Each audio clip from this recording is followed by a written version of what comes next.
Reddit, regardless of your opinion of the occult or supernatural, what is the most downright creepy or inexplicable thing that you've ever experienced?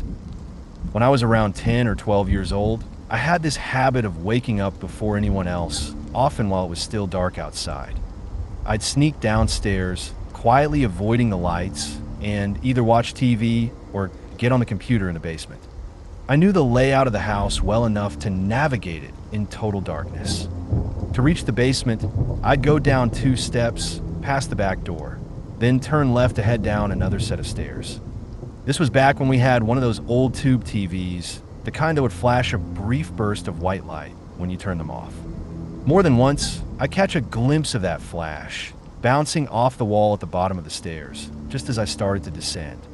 It always looked like someone had turned off the TV, and the flash would send a chill down my spine. The feeling was strange, almost like I wasn't alone. A few times, I'd wake up in the middle of the night with the sensation that someone else was there with me. Maybe it was just my imagination playing tricks, or maybe my brain was seeing things in the dark. But it happened often enough that I couldn't shake the feeling. I always kept the lights off and tried to move as quietly as I could, almost as if I was hoping to catch this mysterious couch potato phantom who seemed to haunt the basement. A long time ago, my husband and I lived on the upper floor of an old house in Minneapolis, which had been converted into a duplex. I've always had trouble sleeping, so one night, after he had gone to bed, I was sitting up late reading when I heard the unmistakable sound of footsteps coming up the back stairway.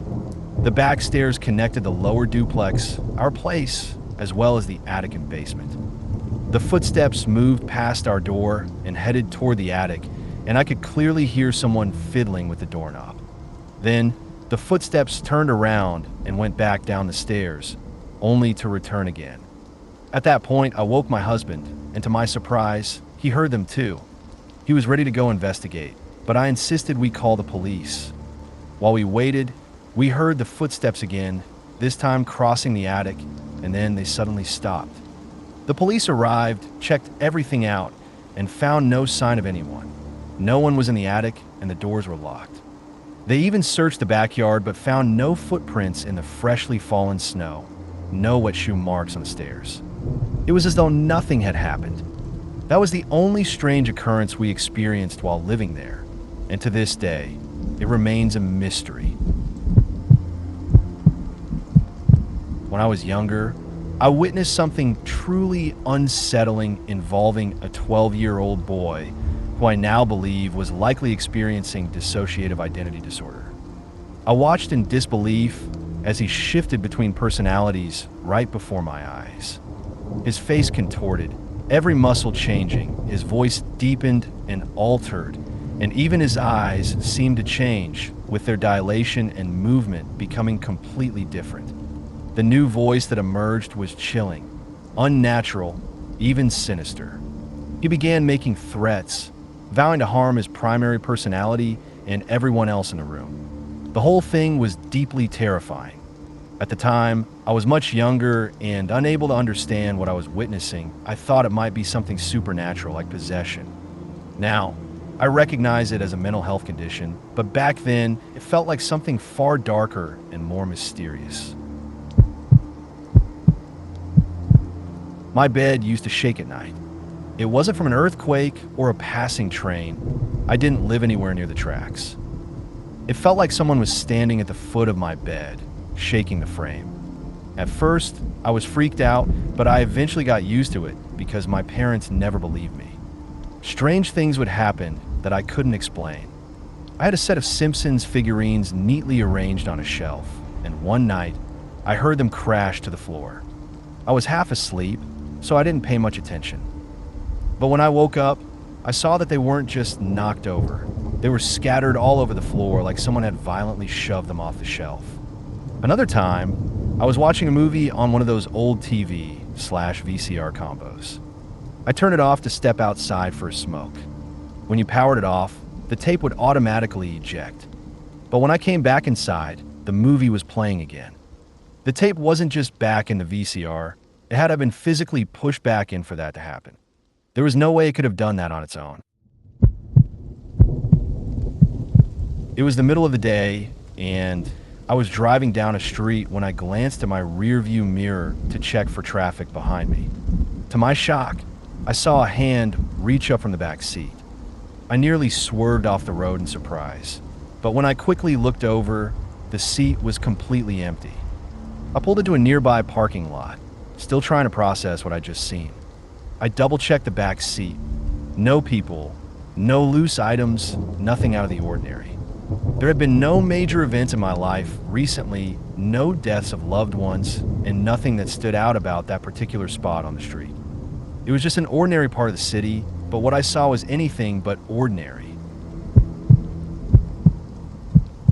The way you describe her reminds me of my great-grandmother.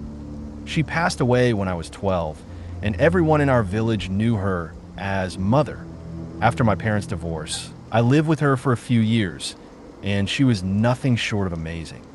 She survived on strong cigarettes, whiskey, and cheese on toast.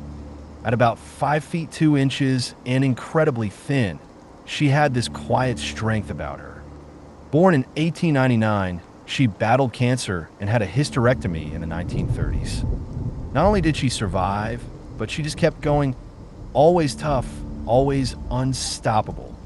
In her 70s, she even broke her leg climbing onto the roof to fix a tile. Old Welsh Nans are built different, I swear. Maybe they regress to some old Celtic warrior spirit. Who knows? After she passed, when I was 18, I had an experience I'll never forget. I was going through a tough time, and I rushed in her old house to grab a key. I turned around, and there she was, standing right in front of me. She had on her favorite slippers, a tartan skirt, and one of her aprons, the one that was blue with tiny daisies on it. She looked as real as anyone else, but she vanished after a few seconds. Naturally, I freaked out and ran out of the house, not telling anyone for years because I was afraid they'd think I'd lost my mind. Since then, several people who claim to be mediums have told me that she looks out for me and tries to protect me. Now, I live in her house with my own family, and it's comforting to think she might still be around, keeping an eye on us. I miss you, Mother. I can only hope to be half the woman you were. A few months ago, something happened that I still can't explain. It was a calm Monday evening, and I was finishing up some cleaning around the house. I live alone. After vacuuming, I carried the vacuum down the hall to the spare bedroom where I store it, grabbed a duster, and started wiping things down. Now, inside the closet in that room, there's a ceiling hatch, one of those panels that probably leads to some attic space, maybe for insulation or plumbing access. I've always had this half-joking theory that someone could be hiding up there, sneaking out only at night. It would explain the little oddities I sometimes notice, items slightly out of place or things moved in ways I can't quite account for. Nothing major, and probably just me being forgetful, but still enough to wonder. That night, for whatever reason, I decided to actually call out to the hatch. Not seriously, more just to amuse myself. I said things like, "I know you're up there, come out, and don't make me come up there." Finally, I said, "I'm going to count to 5. 1, 2, 3, 4. And then I stopped, feeling kind of silly, and went back to dusting. Not even a minute later, I stepped back into the hallway, the same hallway I had just walked through moments before, and there it was, a playing card lying face down in the middle of the floor. Bright red on the back, completely obvious against the gray-blue floor. It hadn't been there before. I know it hadn't. I picked it up and flipped it over. It was a 4. There was no furniture nearby for it to fall from, and I would have seen it if it had been there when I first passed through. The weirdest part? I recognized the deck it came from, one I hadn't touched in months, maybe even years. That deck was sealed inside a magnetic case, buried beneath another box in the closet. The same closet I had just been shouting into. I still have no clue how it ended up in the hallway like that. I checked everything, retraced every step, searched the entire house with a weapon in hand. For about a week after, I locked my bedroom door at night. I wasn't expecting anything to happen. I was just goofing around. But when I counted to 4, and a four of hearts showed up out of nowhere, I stopped laughing. I was moments away from ending my life. Then, out of nowhere, a girl appeared. We talked, got something to eat. She talked me down. I got her name, but I haven't been able to find a single trace of her anywhere since. Even the employees at the place we ate had said, I came in alone and sat quietly by myself. My brother passed away when he was 21. I was the one who found him, and it was an experience I wouldn't wish on anyone. But even though he's gone, I truly believe he still visits me now and then. I've seen him more than once, at my home, at my old place, even at Mom and Dad's. Sometimes it's not seeing him, but something unmistakable, the scent of his favorite deodorant. It'll hit me in places where it makes no sense, out in the shed, or in the middle of the bush with no one else around. It's never felt creepy or frightening. If anything, it's comforting. When it happens, I just smile and say hello or thank you. I grew up in Mississippi, and as teenagers, we used to hang out and explore the woods off the Natchez Trace. The trace has a long, heavy history. It was a major trade route in the 1800s, and a lot of dark things happened along it. One day, a group of us were out there when we started noticing something strange. We kept seeing the figure of a man just standing there, watching us from behind different trees. At first, we thought it was just some guy creeping on us. But the odd part was how he kept reappearing behind trees that were easily 50 feet apart, and he'd switch positions so quickly and silently. There was no way he could have moved that fast without being spotted. A few of us decided to circle around and flank him, trying to catch whoever it was. But when we got to where he should have been, there was no one, just trees and silence. We didn't stick around after that. We got out of there fast. That wasn't the only strange thing I experienced growing up in Mississippi. Things like that happened more than once during the first 20 years of my life there. My best friend and I were deep into paranormal investigations back in the day, and one time we ventured way out into the boondocks to explore a spot rumored to be haunted by the victims of a serial killer. Classic setup, remote woods, eerie stories, all the ingredients for a creepy adventure. At first, nothing happened. We poked around for a while, disappointed, and decided to leave. That's when things got strange. Almost instantly, we both felt a weird detached sensation, like our minds were pulled slightly outside of our bodies. We weren't scared exactly, just off. Then we both felt an overwhelming urge to head deeper into the woods, in a very specific direction. It didn't feel like a decision we made. It felt like something was gently tugging us that way. So we got in the car and started driving, almost entranced. As we moved forward, we started commenting to each other that the sun looked wrong. Too perfect, too bright, like a prop on a movie set. The world outside seemed artificial. Dead quiet. No wind, no rustling, not even birds. Just this eerie stillness. And through it all, the pull to get out of the car and walk into the woods kept getting stronger. We drove for maybe 5 minutes, slow and steady. But when we turned around and drove back the same exact stretch, it took us 20 minutes. No change in speed, no turns, just lost time. We drove back and forth a few more times, each loop warping our sense of time and making us feel more disoriented and drawn out, like we were fading a little more each trip. Eventually, one of us mentioned heading back to the old bridge we'd crossed earlier. As soon as we did, and actually drove across it, it felt like a spell broke. Everything shifted. The trance lifted. We were suddenly aware of how shaken we were, how wrong everything had felt. Looking back, it hit us both. We'd been in real danger, even if we didn't recognize it in the moment. It was like something had been luring us in, something we wouldn't have walked away from. The most disturbing part? We both had the same chilling thought during the experience, separately without saying it out loud. If we had gone into those woods, we wouldn't have just disappeared. We wouldn't have even been remembered. Years later, I saw the same weird, artificial sun effect while hiking in the mountains with 2 other people. We all saw it. This time, we didn't wait. We got out fast. Whatever that place was, it wasn't just haunted. It felt like reality itself had slipped and something else had been waiting. 2 nights ago, I woke up in the middle of the night.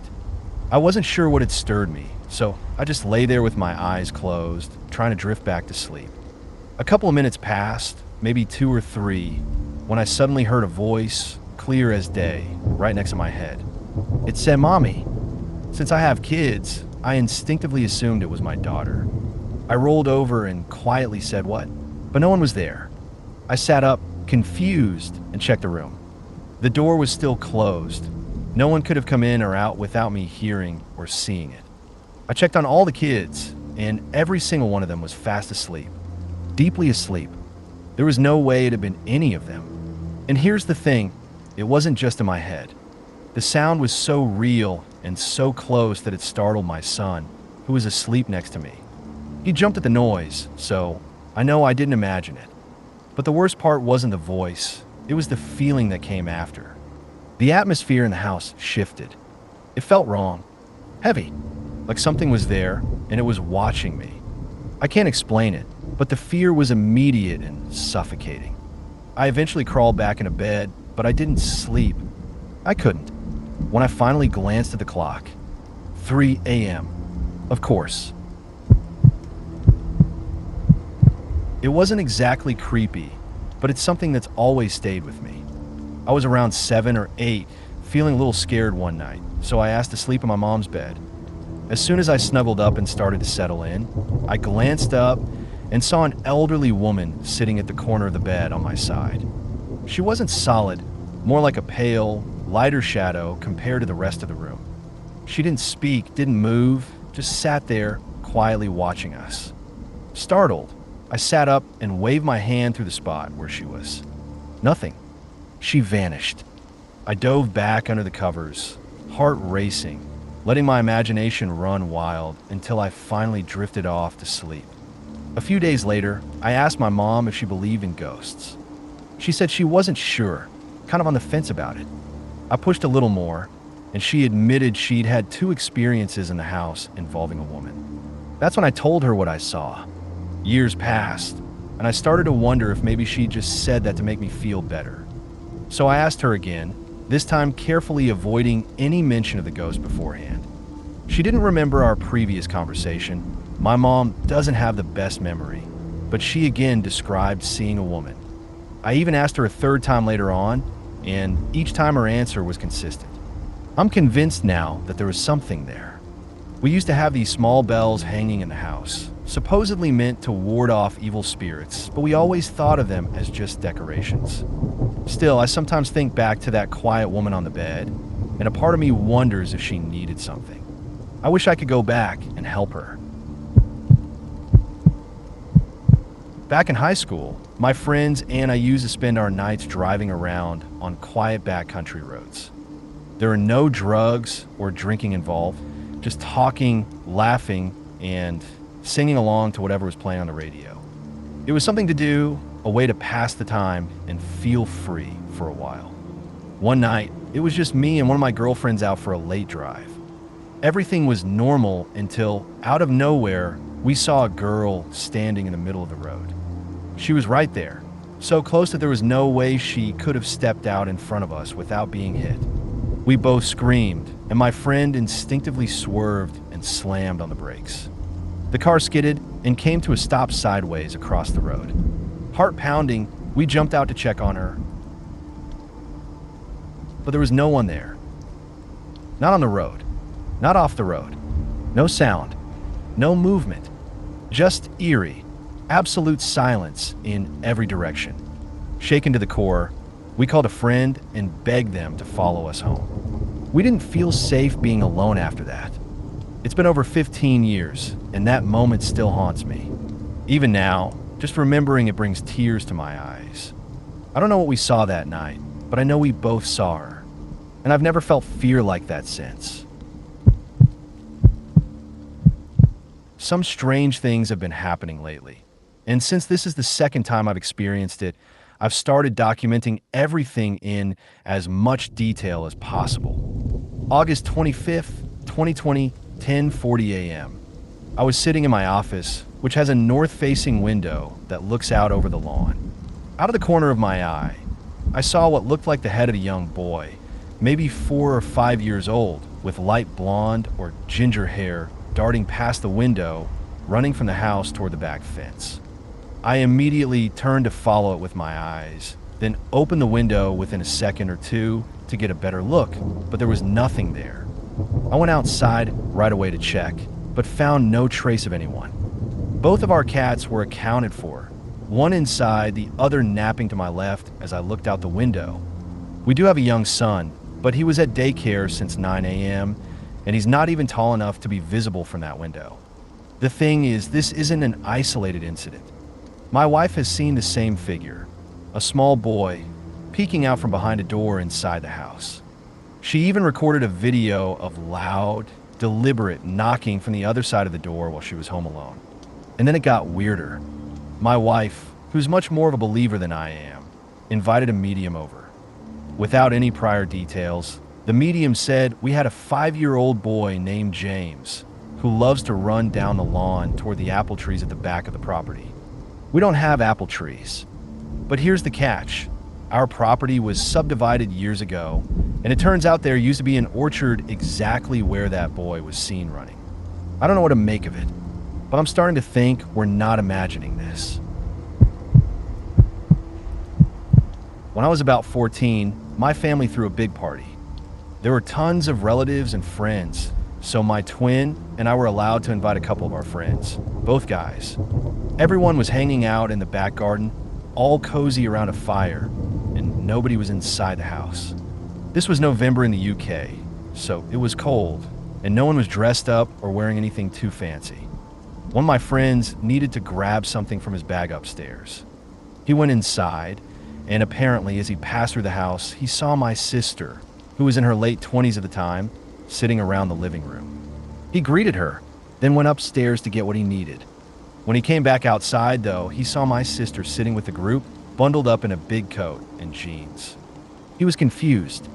He asked how she had changed so quickly and gotten outside without him noticing. But the thing is, she hadn't moved an inch for over an hour. Later, we learned that a few people had died in that house before we moved in. Apparently, what my friend saw had been reported by others multiple times before he experienced it himself. I've seen the girl too, but for some reason, it didn't freak me out as much as it did him. He was so rattled that he called his dad to come pick him up. That night, my mom finally admitted something. She's always been very good with spirits, and she'd been using a Ouija board for years. Apparently, it's an understatement to say she has a connection. She just doesn't really talk about it. You know how when people use a Ouija board, they rest their fingers on the planchette, and it moves as if guided by their thoughts? Well, I watched my mom use the board without speaking at all.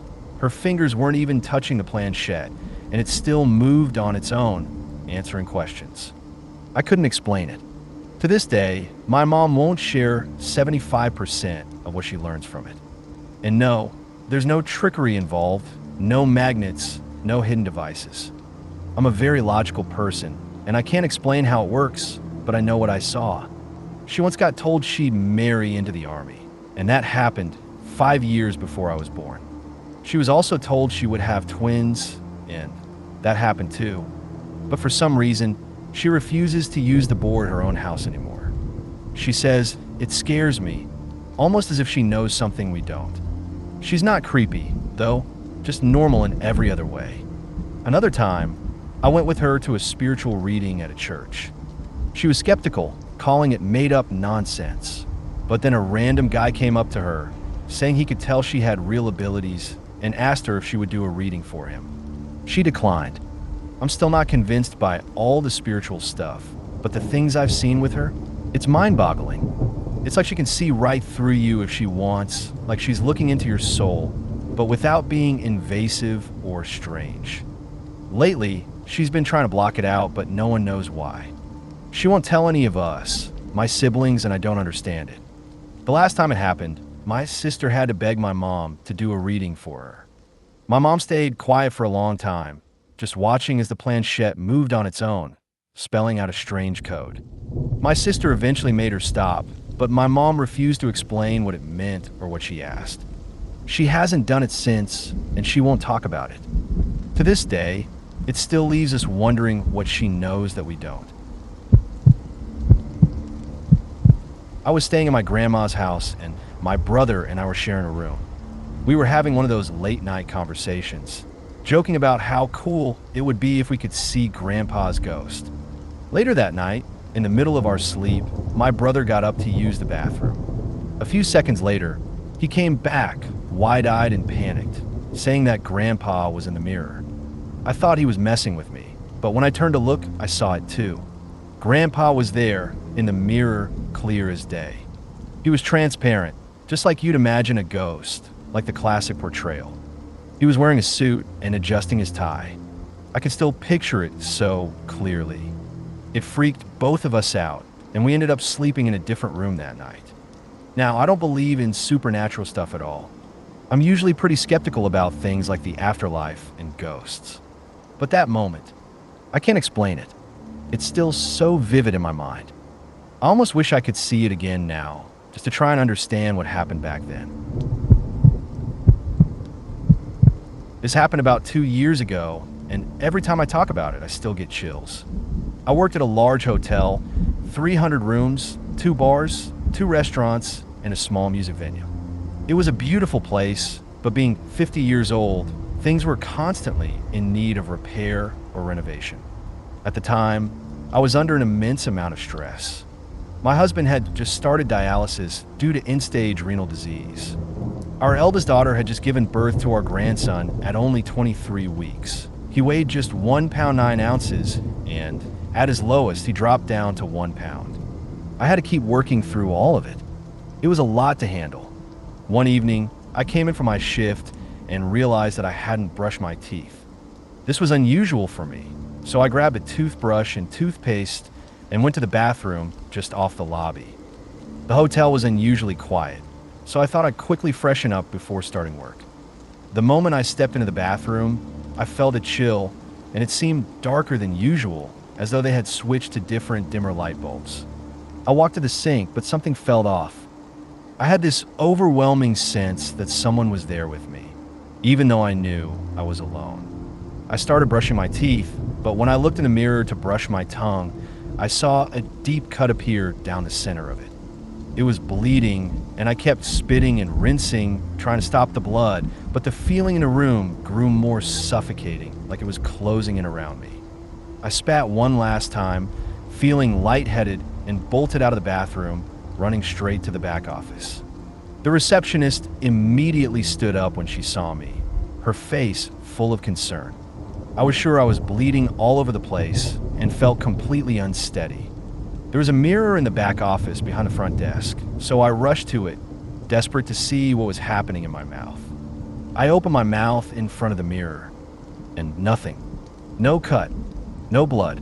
My tongue was perfectly fine, but my face was ghostly white, and I felt this sudden weight on my chest, almost as if I couldn't breathe. I collapsed into a chair, overwhelmed, and started crying. It was one of the most unsettling things I've ever experienced, especially during such a difficult time in my life. I never went near that bathroom again, and I still don't know what happened that night. It's something I can't explain.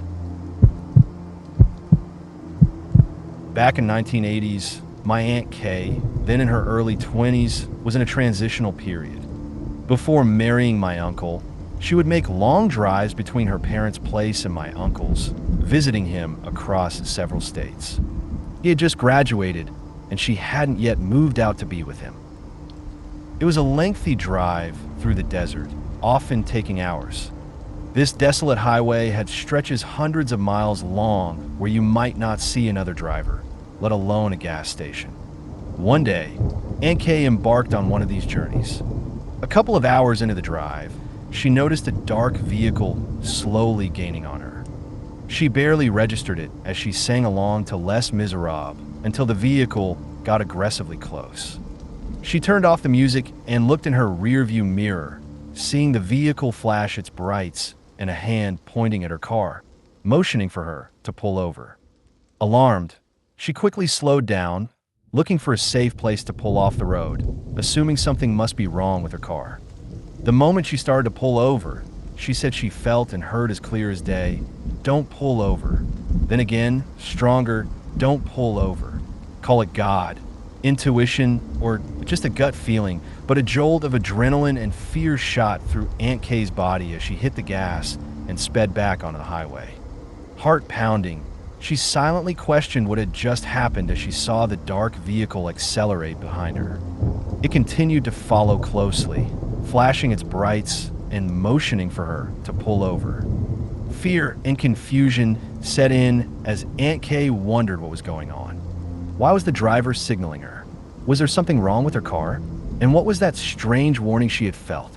Her car breaking down out there would have been a serious situation, especially before cell phones, but she pressed on. Just as her resolve wavered, and she began to doubt if she had truly felt that warning, she started slowing down again. That's when the dark vehicle picked up speed, entered the oncoming traffic lane, and pulled alongside her car. The driver smiled, pointed, motioned, and mouthed the words, "Pull over," to my aunt. She said the instant she looked into his eyes, she felt pure evil. A horrible, sick feeling churned in her stomach, and again she heard the word in her head, "Don't pull over." She described him as looking scary and greasy, and she noticed he was missing a couple of teeth in his smile, a detail she would never forget. That sent chills through her, immediately dispelling any thoughts of stopping.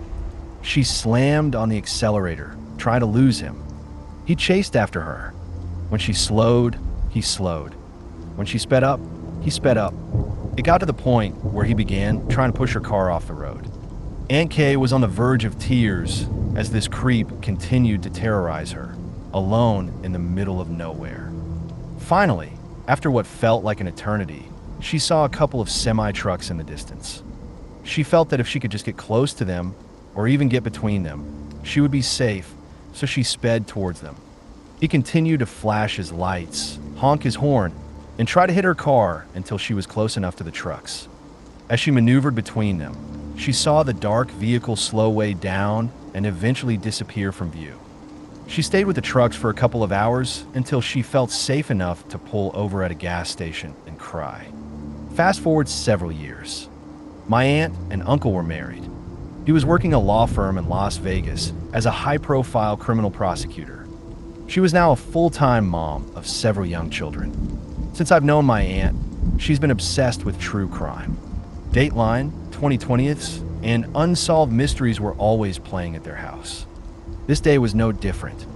She was folding laundry in the kitchen while listening to the TV in the other room. The interviewer was talking to a man on death row. As she paired another set of socks, she heard the man describe one of his tactics for finding victims. According to him, he would wait along the side of the highway. A car would go by with a family, and he'd wait. Another car with a male driver would go by, and he'd wait, but every so often a car would go by with a pretty woman driving alone. So I'd pull out behind him and follow him. I'd flash my brights, honk, and motion for him to pull over. Aunt Kay, paralyzed, continued to listen.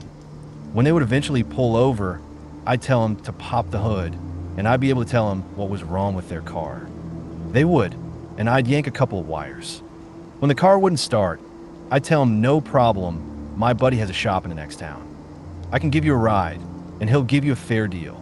My aunt slowly moved to the living room.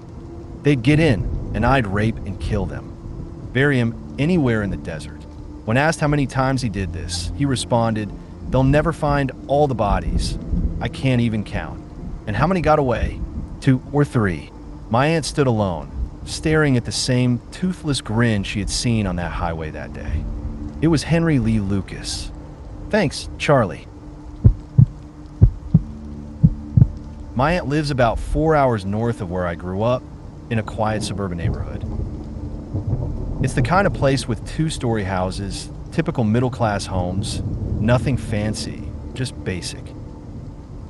My dad and I would visit her every year for Thanksgiving and Christmas. One night, I was staying in the basement bedroom at her house. I woke up in the middle of the night, and saw a black silhouette leaning over me. It didn't have eyes, features, or anything, just a dark, featureless figure. I remember feeling an immediate sense of panic as I stared at it, and then, as if it were melting into the shadows, it just faded away. On another visit, I was sleeping in a bedroom at the far end of the main hallway on the first floor. I woke up needing to use the bathroom.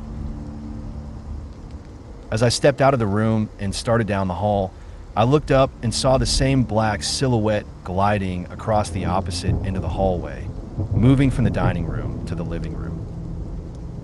I froze, staring at it for a few seconds, but it was gone before I could make sense of it. Later on, I mentioned it to my aunt, and she told me she had seen the exact same thing. She said she'd woken up to find it in the corner of her room and had seen it drifting down the hallway too. Even my dad had seen it before. They never told me about it at the time because they didn't want to scare me, but hearing their stories made the hairs on the back of my neck stand up. I'm sure there's some logical explanation for it, but no matter how many years have passed, it still creeps me out. Almost a year ago, around 1 a.m., I heard my upstairs neighbor come home. I was in the middle of playing a game and chatting with friends on Instagram when it happened. A little while later, the sound of frantic thumping echoed through the ceiling, as if someone was running across the floor at full speed. Then, complete silence. But that silence was soon broken by a scream, so high-pitched, it sent a chill straight through me. It was followed by low, guttural moans, almost like a death rattle. My immediate thought was that the guy might be in some kind of trouble, maybe even ill. At first, I thought maybe he was having a fight with his partner, but I knew he lived alone. As disturbing as the sounds were, I'm an atheist, so I didn't immediately think there was anything supernatural involved. But even so, the experience was terrifying enough to make my blood run cold. Every time the unnatural thumping started, my heart would race, and I'd break out in a cold sweat. The whole thing just felt wrong. The layout of the apartment above mine was identical to mine, and the sound seemed to move across 2 rooms and a long hallway. But the speed at which the noises traveled, it didn't make sense. There was no way a person could move that fast. No matter how hard I tried to be logical about it, I couldn't shake the feeling of dread that settled in every time it happened. I was paralyzed, stuck in place, with only a ceiling separating me from whatever was causing the noise above me. Eventually, I decided I had to check on him, just in case something was seriously wrong. Maybe he needed help, or worse, maybe he was in danger. So I grabbed my phone and headed up the stairs. I walked past one of his windows, and just as I was about to knock on his door, the screams started again. I had been chatting with a friend earlier, so my phone was still in my hand. I hit the record button, capturing a few minutes of the sounds before deciding I needed to get out of there. Back in my apartment, I locked my door and gate and called the cops. They arrived about 20 minutes later. I could hear them talking to him, but after a while, they all came out of his apartment. He got in his car and drove off, and the police left as well. To this day, I can't make sense of what happened. If he had been drunk or on drugs, there's no way they would have let him drive. The lights in his apartment were off afterward, and there was no sign of anyone else in there. Just him. No more noise. It's been haunting me ever since. For several winters in a row, we'd noticed strange tracks in our backyard. To give you an idea of how weird this was, our backyard was tiny, maybe 20 feet from the back door, where my bedroom was, to our small garage and a narrow, fenced-off path around the side. The fences were on all sides, leaving barely any space to move around, making it pretty hard for anything, especially something non-human, to get in without making a commotion. But every winter, we'd find these tracks. They'd start in random spots, leading up the 2 short steps to the back door, go back a few feet, and then just disappear. No clear start or end, just these strange prints in a small area. The tracks never led anywhere else in the yard or to the front of the house. They only appeared in that tiny 20-foot space. They kind of looked like deer tracks, but shrunken down a little. You'd think a deer would leave more than just a couple prints in such a small spot. And then there's the matter of the fences. There's no way a deer could get over those without making a huge racket or slamming its face into the door. No one else in the neighborhood had these tracks. We lived in a small, busy city with barely any woods nearby. In the 6 years we lived there, we only saw 1 deer and 1 rabbit, neither anywhere near our house. And if that wasn't strange enough, the tracks only ever appeared at night after it snowed. If it snowed again and covered the old tracks, more would show up right after. It was always a single set of tracks, and they'd vanish if the snow covered them, but they'd never be replaced until the old ones were gone. It was almost like something just wanted to leave its mark in our yard, ensuring there was always a trail to the door. At first, it freaked us out, but after a while, we started calling it the ghost deer and just accepted it. We even kind of looked forward to its appearances every year. No harm ever came from it, and we never really tried to figure out or catch a glimpse of it. At a certain point, it just became a weird tradition. While I was 6, I had a rough night sleeping. My heart was racing, and I was absolutely frozen with fear. I could barely move, but every time I peeked over the covers, I swear I saw the outlines of what looked like 4 or 5 giant owls standing in my room. And mind you, it was a small room. They seemed to be leaning over slightly because they were so tall, their heads almost touching the ceiling. That night still haunts me. Pretty sure I stayed awake until sunrise. No wonder I never did well in school after that.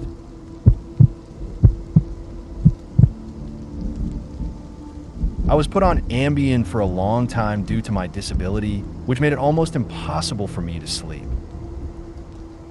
At first, it was a lifesaver, but over time, it really started messing with my mind. After using it for an extended period, I began to hallucinate. It started with the patterns in the tile, shifting and moving. At first, it wasn't so bad. Then, the murals on my walls started to sway, spin, and even act like they were alive. My blankets seemed to crawl, the curtains would ripple on their own. I began losing chunks of time, struggling with severe memory lapses. I still needed sleep though, so I kept taking it. As the nights went on, my hallucinations got worse, and my ability to distinguish between what was real and what wasn't started to slip. I would go into these weird, obsessive, almost paranoid trances where I'd rearrange things like stacking random items in front of my rabbit's cage, thinking she needed to escape, despite the fact that her cage was locked securely. It all came to a head one night when I saw a full-grown figure standing in my room, something that resembled one of those creepy SCP creatures. I was beyond terrified. That was the turning point. I was hanging out with my dad at his tire shop one day when one of the walkie-talkies suddenly crackled to life. I heard someone repeatedly saying hello over and over again. My dad just shrugged it off and said it was probably the old security guard who used to live on the property. But that wasn't the only strange thing that happened. The alarm would go off randomly for no reason at all, and tires that had been stacked neatly would mysteriously topple over, even though they were stacked properly. It definitely gave the place an eerie vibe. I've lost a lot of people in my life, and I swear they've all come back at least once. I've ranked these encounters from least spooky to most spooky. When my mom passed away, it hit me hard. For months, I'd wake up in a panic calling out for her. At first, I didn't dream about her. I'd just wake up screaming her name. I even remember a specific moment where, in that half-awake state, I thought to myself, "Don't yell for your mom," but I did it anyway. Over time, I started having dreams of her. At first, she looked as she did when she passed, frail, bald, sick from cancer, and unable to speak. But gradually, she began to heal in my dreams. One night, my siblings and I were in a grand house, one I can still picture clearly even though I've only seen it in that one dream. We were talking when there was a knock at the door. Everyone else was distracted, so I went to answer it, and there stood my mom, looking healthy and strong, as if she'd never been sick. She was frantic, trying to tell me something, but I couldn't understand her. After that dream, I never dreamed of her again. The second instance came while I was still having those dreams. One morning, I was driving on the freeway, and due to the dew, my speed, and a million other factors, I lost control of the car while taking an on-ramp. It started spinning. As time slowed down, I suddenly heard a voice, my mom's voice. "Close your eyes," it said. I hesitated, but in that moment of fear, I listened. Let go of the brake. I lifted my foot. Turn into the spin. I did, and somehow my car came to a stop in the emergency lane, facing traffic, right at the edge of an embankment. If I hadn't listened and stopped the spin, I would have gone over the side. That was my mom's voice. When my dad passed away, it was tough for me, but it was even harder for my daughter. She was only 2 at the time, but my dad was her favorite person. After he passed, she went from room to room looking for him. Then she walked out of her room, raised her hands in that shrug motion we taught her, like she was saying, "I don't know." It broke my heart. How do you explain death to a toddler? That night, she was inconsolable, crying for Grandpa. I was holding her, crying too, trying to stay calm so she could sleep. Suddenly, the chair she was sitting in clicked on, and a little red light lit up, playing music. She calmed down and started to fall asleep. Then, the chair clicked off, and she started crying again. The music turned back on. This went on for 15 minutes until she finally drifted off. The weird part? The chair had a power switch, and I had checked it earlier. It was securely in the off position. The batteries were new, and that never happened again. I like to think that was my dad trying to let us know, but mostly trying to comfort her. Now, she dreams about him and says they have fun together fishing. There are other things, too. Like the creepy snail toy that was supposed to only turn on when you moved it, but it would sing even when it was off. I changed the batteries, even contacted Fisher-Price, but nothing helped. It became a prank tool. I once threw in my ex's car when he worked night shifts. At 11:45 p.m., when he opened his car door, the snail yelled, "Yippee!" Needless to say, he was not amused. All these strange little happenings make me feel like my loved ones are still with me, in some form. Even if I can't always explain it, I know they're watching over us. When I was very young, around preschool age, my mom said I would say things to her that made no sense at the time.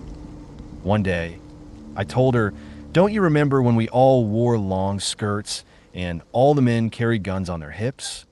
She was really confused and told me she didn't remember any time like that, which just left me even more puzzled. I couldn't understand why she didn't remember. A few years ago, I lived in a house that was definitely haunted. I had a feeling something was off the very first night I stayed there. I had drawn a bath and went to open the bathroom cabinet, only to find that the little shelves inside were just leaning there, not attached. I figured I'd deal with it later and took my bath. But when I got out of the tub, mind you, I was the only one in the bathroom.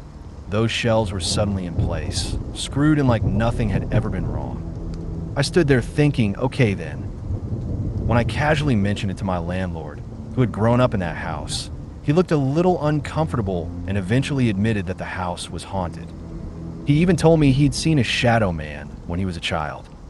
But as for me, I never saw anything like that. The odd occurrences were more subtle, drawers and cabinets popping open and closed on their own, the front gate opening for me and then closing behind me as if it were an automatic door. I'm still kicking myself for not getting any of it on video, but the ghost didn't exactly perform on command. Sometimes there would be days with no activity, and then out of nowhere, something would happen. But despite everything, I never felt in danger. If anything, the ghost seemed like a mischievous little troublemaker. Things like dumping the towel in the middle of the bathroom floor or moving things around. Nothing malevolent, just a playful spirit having a little fun. I've had a few strange experiences, but I'll tell you two that still stand out. I'm not someone who believes in the supernatural, and I'm not religious either, but these stories have stayed with me. 1. The house in Scotland. This one happened years ago, involving my grandmother, her sister, and my dad and aunt when they were kids.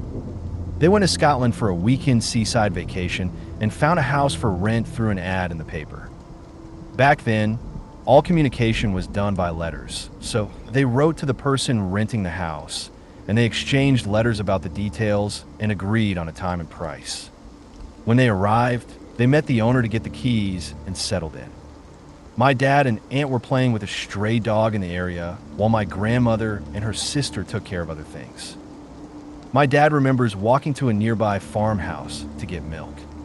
The house they rented was a big, old place with rooms upstairs.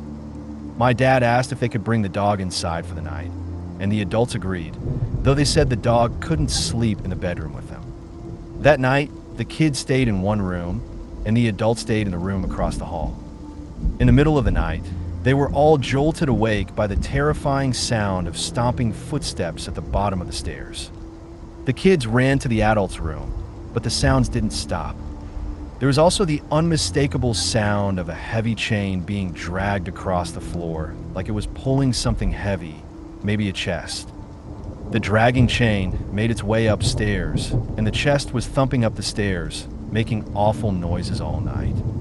The kids screamed in terror, but the sounds didn't stop until dawn. At daybreak, everything was silent.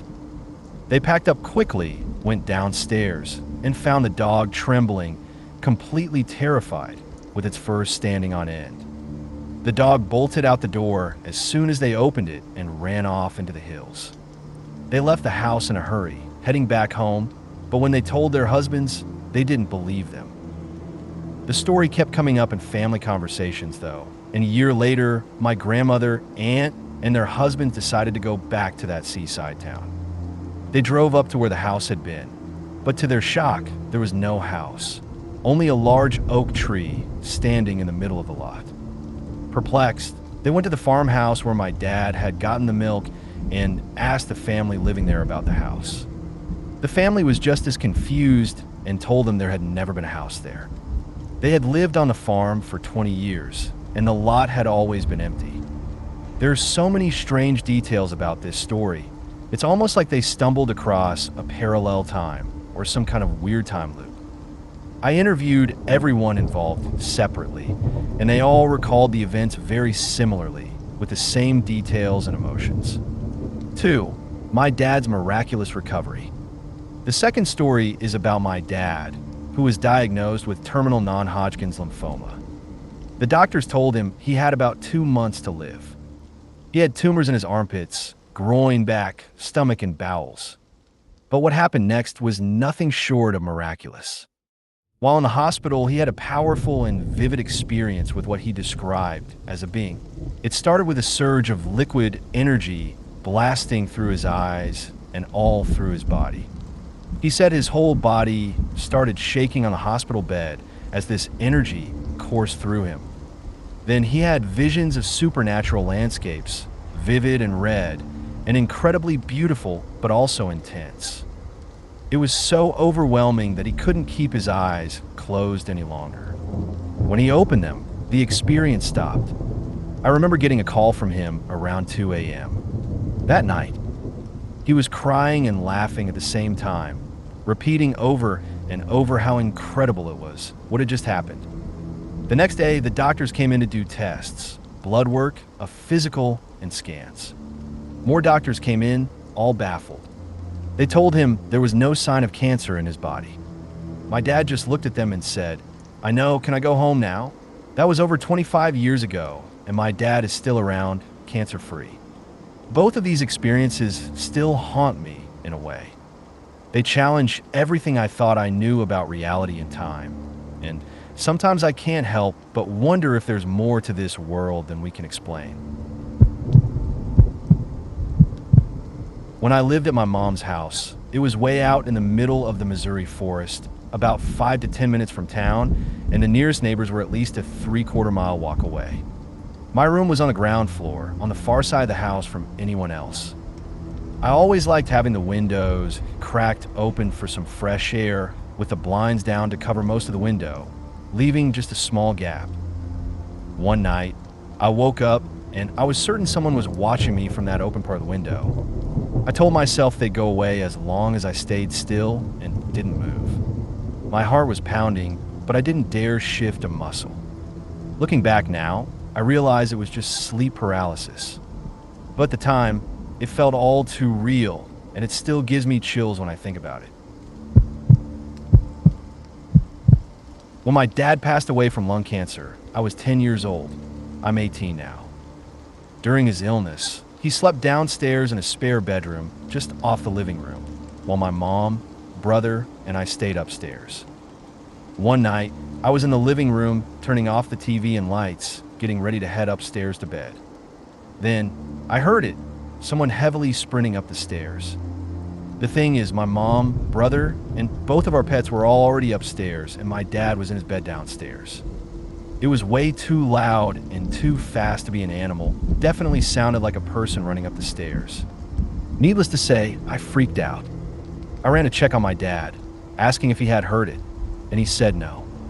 At the time, I convinced myself it was just me hearing things like when you think you hear your name or something else weird in the background. But I still remember how terrified and confused I was. I saw my sister's doppelganger when I was around 5 or 6 years old. One day, I finished in the bathroom and started looking for her running around the house calling her name. When I got to the living room, I saw her sitting in a chair. I ran toward her, still calling her name, but she didn't respond, which I thought was strange. As I got closer, I realized something was off. The way she was sitting was stiff and unnatural, like she hadn't moved at all. She didn't seem to be breathing, but what really caught my attention were her eyes.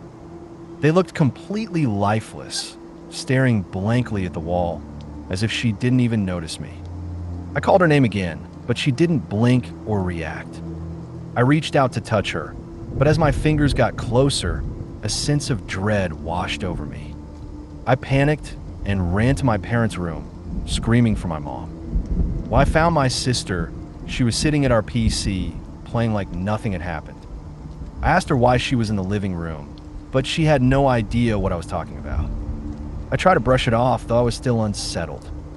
Years later, I mentioned the experience to my ex, and he said everything I described sounded like a doppelganger, except for one detail: her clothes. The doppelganger had been wearing pajamas, while my sister had been dressed in regular clothes. When I first moved in with my roommates, they had already settled in before me. The first thing I noticed in the house was this eerie urn perched above the fireplace. It immediately caught my attention, so I asked about it. My roommate told me it was her brother's urn. He had tragically taken his own life. From the moment it was there, strange things started happening. It felt like something was attached to that urn. We'd hear doors slamming upstairs when no one was up there, footsteps running across the floor, and sometimes the urn would just fall over by itself. One day, when we all came home from work, we discovered bright red footprints in the bathtub, though no one had been there all day. Eventually, we all agreed that the urn had to go. My roommate fought us on it first, but eventually she agreed to put it in her car. That's when things got even worse. She started hearing voices while driving, like someone was speaking to her from the urn. It was honestly one of the creepiest things I've ever witnessed. I used to experience sleep paralysis regularly in my old house. One night, I woke up and saw a man standing next to the bed, staring at my partner. My first thought was, great, sleep paralysis again. So, I shut my eyes and rolled over, hoping it would pass. But then something hit me. I had actually rolled over, which is impossible during sleep paralysis. I decided to roll over again just to reassure myself that I was probably just dreaming. When I did, the man was still standing there, staring. He looked at me, and then, slowly, he turned and faded away as he walked off. Here's the eerie part. My partner woke up shortly after and complained about having a terrible night's sleep. She said she kept feeling like someone was watching her the entire time. I was on a U-Rail train in Slovenia with my friend, and we were the only ones in our train car. We were sitting across from each other, so he had a clear view of one door, and I had the other. Out of nowhere, this kooky old lady suddenly interrupted our conversation from across the aisle. And what does she have with her? A massive Flemish giant rabbit, the size of a border collie. Now, the woman herself looked like George Clinton, and there's no way we could have missed her when we first sat down. But we definitely didn't see her get on the train. How did she even get there without us noticing? It was beyond strange. This isn't so much inexplicable as it is downright terrifying. I've talked about my adrenaline disorder elsewhere, but the month before I found a medication that worked for me was an absolute nightmare. To put it simply, I can't sleep naturally anymore. If I'm off my meds for more than a day, my adrenaline just surges nonstop, preventing any kind of rest.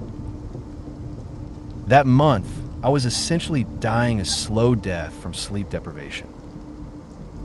I've actually looked it up, and I may have broken some kind of record in that regard, which is a weird thing to be proud of, I guess. The exhaustion itself doesn't kill you. It's what it does to the rest of your body that's the problem. As anyone who stayed awake for more than 48 hours can imagine, I started hallucinating. One of the worst things I'd see were these Aztec faces appearing on the walls. Eyes, ears, and noses pouring blood. And the sounds, I can only describe them as a hurricane of screaming all around me, all the time. To make things worse, my son had just been born. So there I was, in the middle of a night shift, which made sense since I was already awake, cradling my newborn, doing my best not to freak out.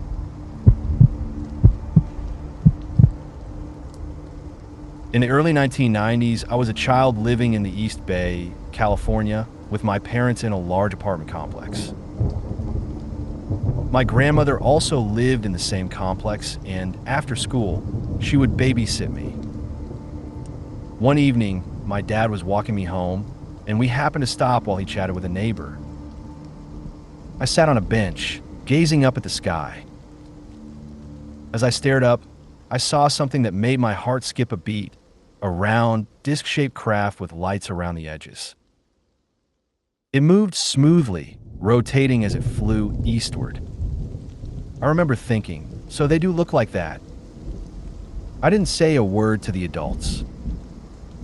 I just sat there, completely silent, filled with awe. To this day, one of my biggest regrets is not speaking up or pointing it out. My family has lived on the same land for generations. My dad's side of the family owns it, and he always warned me never to go down this one small trail near our family graveyard. He said it made him uncomfortable and that many of our Native American ancestors are believed to be buried there. He always told me to leave it alone. I occasionally do some yard work around the cemetery to help keep it clean. One day, I noticed blackberry bushes growing along the trail next to the graveyard, and I thought, why not pick some for jam? I'm not much of a cook, but I can at least make a decent jam with ripe blackberries. So, I grabbed a bucket and walked down the trail. I reached a small opening in the trees at the edge of a semi-steep hill. For some reason, when I stood there, I felt suddenly frozen in place. It was as if something was telling me not to go any further. Without thinking, I dropped to my knees, overwhelmed by a feeling I can't really explain. Then I started crying. It wasn't the kind of cry you might expect, though. It was an intense, exhausting kind of wailing, like I couldn't stop even if I wanted to. I punched the ground in frustration, screamed for what felt like forever, about 7 or 8 minutes straight. It was like some overwhelming wave of emotion had just hit me for no reason. Afterwards, everything felt completely different. The sun was warm and comforting, and a light breeze swept through, soothing me. I stood up, still holding the berries, and walked back home, feeling oddly at peace. I made the blackberry jam like I had planned. I still don't know what to make of what happened. I didn't hear anything or see anything unusual. The experience was purely emotional, and the feeling that came over me was almost overwhelming. But after it was over, I felt a sense of calm I hadn't expected. To this day, I follow my dad's advice.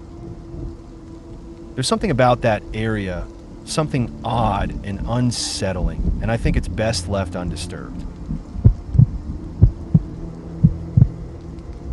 A few years ago, I had frequent sleep paralysis episodes, but there's one that stands out to this day. One morning, I had a dream where I woke up and got out of bed like it was a normal morning. I walked to the kitchen where my mother was sitting at the table having breakfast. I tried talking to her, but it was as if she couldn't see or hear me at all. It felt so surreal, almost like I wasn't really there. As I walked, I noticed my feet weren't fully touching the ground. I was floating just a little bit, and it freaked me out. But curiosity got the best of me, and I opened the door, thinking I might be able to fly. Don't ask why I thought that. When I stepped outside, I was met with something that made my blood run cold. A demon standing right in my front yard. The sheer horror of it hit me, and I tried to scream, but nothing came out. Suddenly, I woke up in my bed, completely frozen with sleep paralysis. The scream I had tried to let out was trapped in my throat, and no matter how hard I tried, I couldn't move a muscle. It felt like the paralysis lasted forever, but when I finally managed to snap out of it, I immediately got out of bed and headed for the kitchen. And there, sitting in the same spot, was my mother, wearing the exact same clothes, eating the same breakfast, in the same position as in my dream. I don't know what to make of it. I've always believed there's a logical explanation for everything, but to this day, I can't shake the eerie feeling of what happened. It was strange and terrifying, and I can't explain it. My wife picked up a Ouija coffee cup from Spirit Halloween one year. One day, she had it sitting on the toilet seat while she was relaxing in the bathtub. After finishing her coffee, the cup somehow got knocked off the seat and vanished. We searched the bathroom for about 10 minutes, but couldn't find it anywhere. After looking around a bit more, I eventually found the cup under the bed about 6 feet away from where it had fallen. Strangely, there was no damage to it at all. She hasn't used that cup since. When I was around 11 or 12, I had an experience in my mom's room that still sticks with me. I've always thought it's incredibly unlikely that we're the only intelligent life forms out there, and I do believe in some supernatural things to an extent. This experience is one of those things I can't quite explain. It was during a thunderstorm, and I couldn't sleep. I know I was a bit old for it, but I ended up in my mom's room to sleep in her bed. The lightning outside was flashing a strange purple color, lighting up the entire house. Around 4 a.m., my mom got up to get ready for work, leaving me alone in the bed. I tossed and turned for about another half hour, still hearing the strange purple lightning outside. I remember noticing that the lightning seemed to flash in an odd pattern, almost like Morse code. Something like, and it kept repeating. It struck me as unusual, but I was too tired to focus on it for too long. At some point, I turned onto my back and opened my eyes. That's when I saw it, a single red eye peering out from the edge of my mom's bed. It was moving, almost like it was trying to hide behind the little stand she had next to her bed. I swear I even saw it duck behind it a couple of times, like it didn't want to be seen. The lightning outside had stopped by this point. I was frozen, completely paralyzed by fear. The eye and I just stared at each other. It was only a few minutes, but it felt like forever. Eventually, I either hid under the blankets or just looked away, and when I looked back, it was gone. The lightning resumed, flashing purple once again. I told my mom about it, but she never believed me. I used to work as staff at this incredibly old scout camp, one that had been around since the 1930s. One night, I was using my flashlight when I noticed it started to flicker and blink, losing power. It was strange, though. It would turn on and off depending on where I pointed it in my tent. I had heard a lot of ghost stories about the place because of its age, so I decided to test something. I placed the flashlight facing a blank wall and let it flicker again. Then I asked, "Is anyone there?" Stay on for yes, and turn off for no. To my surprise, the light stayed on for several seconds. I asked another question, and again the light stayed on.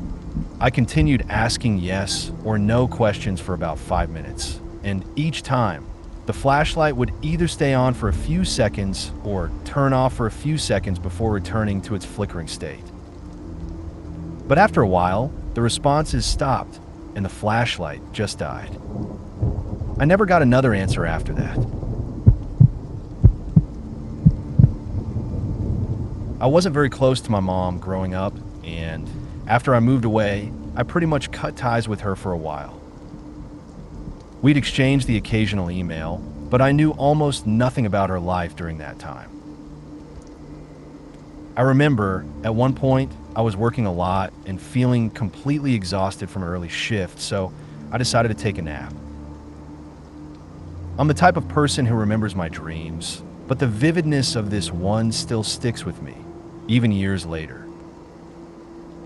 In the dream, I wasn't really myself. I was just tired and definitely in some kind of hospice situation. It wasn't a hospital, but I was hooked up to things and lying in a hospital-style bed. My mom opened the door and walked in. She didn't seem emotional, but there was a heavy sadness about her, almost like a strange resignation. She came over to my right side and grabbed what wasn't really my hand. She looked at me for a moment, then quickly looked away, almost like she was trying to hide something. Then she said, "You know it's okay, right? I'm okay without you. You're okay to go." It almost sounded like frustration, like she was telling me to just let go already. I tried to squeeze her hand, and then I woke up. A little while later, I checked my email, and to my surprise, there was a message from my mom. She told me her dad had passed away in hospice care while living with her. She had been there holding his hand when he died. I had no idea he was ill, and I barely knew him at all. My mom had been adopted as a child, and she didn't really have much of a relationship with her biological father. She had moved him from California to Florida to care for him, as he was suffering from heart failure. It blew my mind. The coincidence was so eerie. I can't help but wonder if I somehow saw his final moments, and I still question why that would even be possible. The whole experience left me in a weird mood for days and still gives me chills when I think about it. When we were kids, I think my sisters and I were unusually attuned to the supernatural. We had way too many strange experiences together to brush them off as imagination. And honestly, years later, when we talked about them, each of us still remembered everything clearly. The weird part? Most of these things seemed to happen in the same house, so maybe that place had something to do with it. The first thing I remember is a strange visitor we all shared. He was a friend of sorts, and we called him the Green Man. He was a small, glowing green figure with a large head and a top hat, and he'd come through the window at night, sitting on the dresser. Every time he came, he brought this overwhelming sense of peace and calm. I'd wake up to hear my sisters talking to him, or sometimes I'd be the one talking to him, and then they'd wake up. We slept on bunk beds, 2 on the bottom, I was on the top. The Green Man visited often. Another experience from that same house still sticks with me. One afternoon, we were walking home from school. We lived in the desert, so there were lots of small canyons and cracks in the earth around us. Out of nowhere, we saw a woman in black standing at the edge of one of these fissures. When she turned to look at us, we realized something terrifying. She was floating over the gorge. Then she screamed. A high-pitched, blood-curdling shriek, and suddenly, she came racing toward us. In an instant, she seemed to split in half. One part of her dropped into the gorge, and the other part came charging straight at us. We were with some friends, and all of us, even the older boys, turned and ran, screaming. We made it home, and I remember hiding under the bed until our parents came back. To this day, I'm convinced that woman was La Llorona. There are more stories I could tell, but this post is already getting too long. While I was around 7 or 8, I was sleeping in the same bed as my brother in my grandma's house. I remember waking up in the middle of the night and glancing over at the doorway of our room. There, I saw the silhouette of a thin, black figure with long hair, dressed in strange, unfamiliar clothing. At first, I thought it was just my aunt, so I mumbled for her to stop watching us and went right back to sleep. The next morning, I asked my aunt why she'd been standing there watching us, but she denied it. My mom brushed it off, telling me I had just had a bad dream, and everyone else seemed to think it was nothing more than a nightmare. But then, my grandmother dropped a bombshell. She confirmed that our neighborhood was actually built on old Native American tribal land where many had been killed. I later looked up pictures of Native Americans, and when I saw the images, I was struck by how much the figure I'd seen that night resembled the people in the photos. That wasn't the only weird thing about that house. There were other strange occurrences, lights that would break for no reason, heavy objects randomly falling off bookshelves, and the worst part, there was a tree in the yard with horrible thorns, and if you got pricked by one, you'd end up with a rash that would last for weeks. And inside that tree, a huge brood of ants. It was a place that definitely had its share of eerie moments. One day, my mom and I were coming home, and since my dad always worked late and had a long commute, I knew he wouldn't be there. It was around 2 p.m. Mom and I grabbed some stuff from the car, but she was lagging behind, so I went inside alone while she was still by the car. I made my way into the kitchen, setting my things down, when suddenly, from behind me in the corner where our landline used to be, I distinctly heard a male voice say, "Hello." I spun around, but there was no one there. The corner was right next to the doorway leading to the dining room, so I peeked in there. Then I checked the connected living room. Still no one. I was a teenager at the time, and my mom didn't believe me.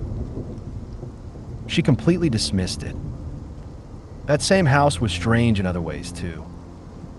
I'd often hear the sound of dogs' paws running up and down the hall. The thing is, we had dogs, but they were always locked safely in their rooms at night. Every time I crack open my door, the hall would be empty. There was also this unsettling feeling at night. It wasn't the typical feeling of waking up and being unable to move.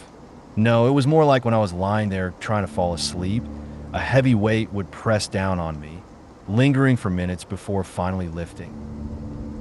It wasn't something I could explain, but sure didn't feel right. This may not be as creepy as some of the other stories here, but I'll share mine anyway, just for good measure.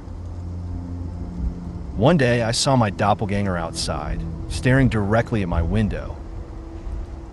I blinked a few times, thinking I was just imagining things, but when I opened my eyes again, he was gone. Disappeared in a thin air. 2 days later, I saw him again. This time, I was lying in bed, unable to move. My doppelganger was standing there, staring at me with a look of pure fear on his face. I tried to scream, but nothing came out. I was completely frozen. After that, I never experienced anything like it again. I never had sleep paralysis before, and I never had an episode like that since. When my family and I first moved into an old house, we had this foam soccer ball that we used to play catch with. One day, I threw it to my sister, and she missed it. We searched the entire house for it, but it was nowhere to be found. We had a cleaning crew come every Wednesday, and they hadn't mentioned anything about it. We just assumed it had somehow gotten lost, though my sister and I both felt uneasy about it. Then, about a week before we moved out, the ball randomly reappeared underneath a chair. It was in a spot we definitely would have seen before. The ball looked like it had been used over the 7 years it had been missing. I'm like 80% sure it was a ghost playing tricks on us. A few years ago, I was home alone, sitting at my desk, trying to do some homework. I started coughing, and suddenly I felt something hit the back of my head. It was a cough drop. I nearly jumped out of my skin. It scared me so much. I immediately left my room. The thing is, my desk was the only piece of furniture in that part of the room, so there was nowhere it could have fallen from. No shelf or anything. It made absolutely no sense. When I was around 12, I had this friend who told me that his imaginary friend was actually a ghost. He went on to warn me that I should close my windows because she might come for me while I slept, and I might not wake up the next morning because she was going to kill me. He said a bunch of other weird things like that. At the time, I was pretty logical and didn't believe any of it, so I knew it was all nonsense. But despite knowing it was complete bullshit, I was terrified that night. I couldn't shake the feeling of dread, and I struggled to fall asleep. When I woke up the next morning, I instantly thought to myself, what the hell? Why were you so scared? You knew that was all nonsense. All that fear had completely vanished. Looking back, I still don't know why I was so scared, especially since I knew it was all made up.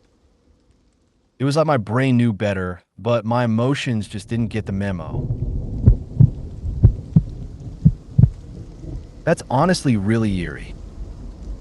It's one of those moments that makes you question reality just for a second, right? You're sure those lights were off, and then, boom, they're on without any explanation. It could easily be something mechanical, but the timing after the loss your GF just went through is what makes it so unsettling. Maybe it's a coincidence, or maybe it's her best friend sending a little sign.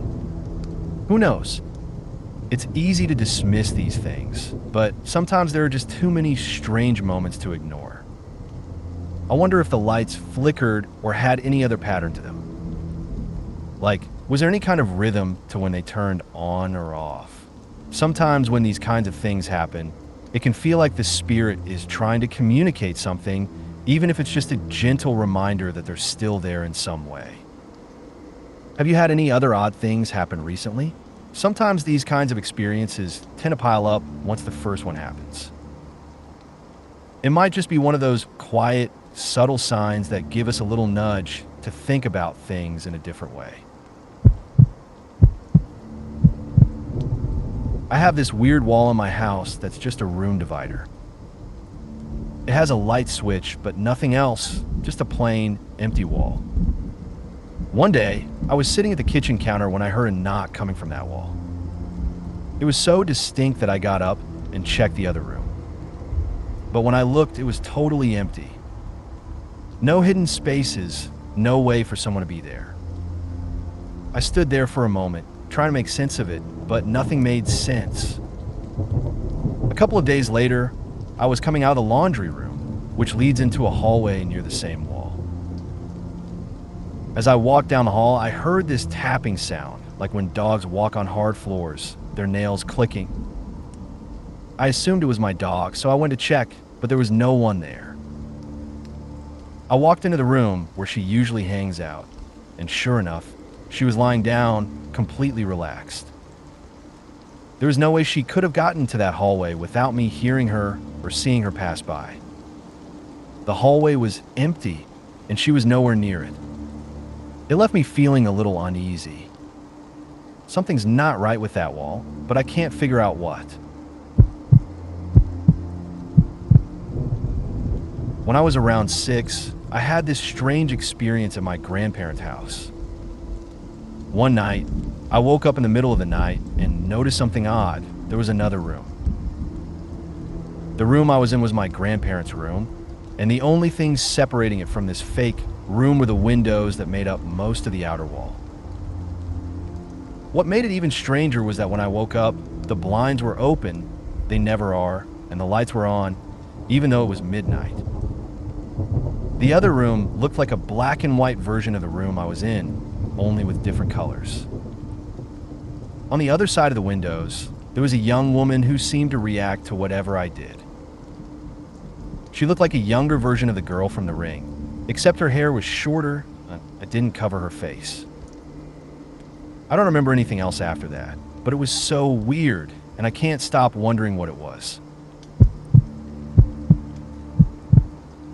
This probably happened 5 or 6 years ago. My parents have this glass case in our house where they keep some china, metal teapots, and a porcelain doll for decoration. There's also a small musical piano inside. The case is rarely touched or opened, except when they clean the items to make sure they don't tarnish. On this particular night, it had been at least 8 months since anyone had opened it. I woke up sometime between 2:30 and 3:30 in the morning. It was so long ago, but I remember it being super early because I heard a noise. It took me a few moments to fully wake up, but once I did, I realized the sound was coming from the glass case. The musical piano inside was playing. Now, that wouldn't be too strange, except the piano needs a key to be turned in order for the music to play, and it played for a solid 30 seconds. It completely freaked me out. High school me was seriously scared. When my twin sister and I were growing up, we lived in a 100-year-old house from the time we were 10 until we were 20, and our beds used to shake all the time. It happened so often that it became normal to us. We didn't even question it anymore. It wasn't until my parents sold the house that I realized my bed had never shaken like that again, no matter where I lived, even in my parents' current house, which was built in 1760. I brought it up to my sister recently, and she confirmed that it definitely happened. The thing is, this was in a quiet, upscale suburban town where it was almost a joke to think a train could pass anywhere near it. There weren't even cell towers or department stores in town because they were considered too ugly. Cell towers were in the neighboring town. And every night, we'd hear footsteps going up and down the stairs, even though no one was there. It was so bizarre.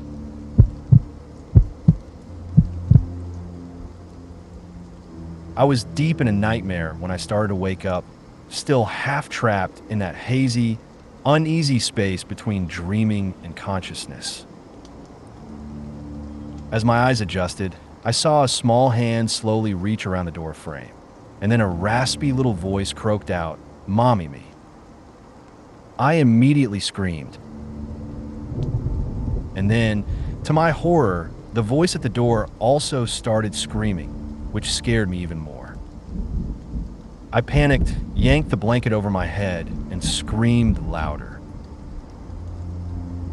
Meanwhile, my husband had bolted upright in bed the moment he heard "Mommy" and was now sitting there, stunned, trying to figure out what in the world was happening. He had to calm me down and our youngest, who, it turns out, had woken up from a nightmare herself. She'd come downstairs, scared and looking for comfort, only to have her mom completely lose it, screaming like she was in a horror movie. I can only imagine how terrifying that must have been for her. Poor thing gathered all her courage to come find me, and I responded like she was a ghost. Needless to say, my husband had his hands full trying to soothe both of us.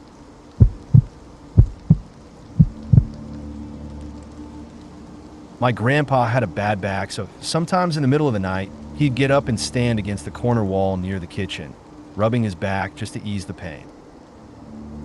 After he passed away, my cousins and I would take turns staying with my grandma, so she wouldn't be alone. One night, I woke up to get some water, and when I passed through the hallway, I saw him standing there again, exactly like he used to, rubbing his back on the corner. I gasped without thinking, and he turned to look at me for a brief moment before vanishing. When he disappeared, it was like his image lingered in my vision, leaving a kind of imprint like staring at the sun, only it was his silhouette. After that, I never saw it again.